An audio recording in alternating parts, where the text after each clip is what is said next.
trying to tackle this clicking and the fact that we tend to feel, at least, and probably actually do, talk amongst ourselves. And that's not just scientists and skeptics, it's a different sort of sometimes overlapping communities.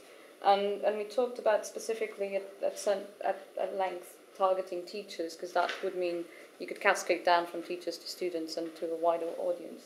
And so we've come up with something which has a running title of Find a Scientist, but we're hoping to suggestions. That was a last minute thing.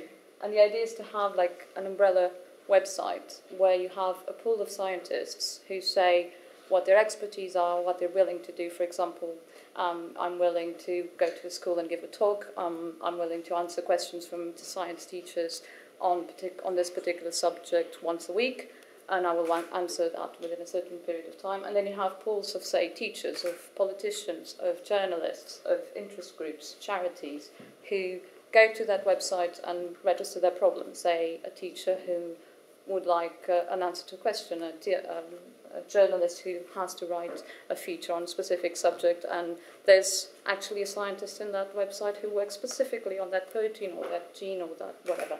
And there would be a database. This would basically be a database, and there would be kind of linkage of this information, both geographically, on subject, on the problem, and the scientist would get something like, oh, this person has this problem, and I think you should talk to them, and the person who put up the problem, be it a teacher, politician, journalist, or whatever, would get an answer. Talk to this scientist or this group of scientists, and I might give you an answer.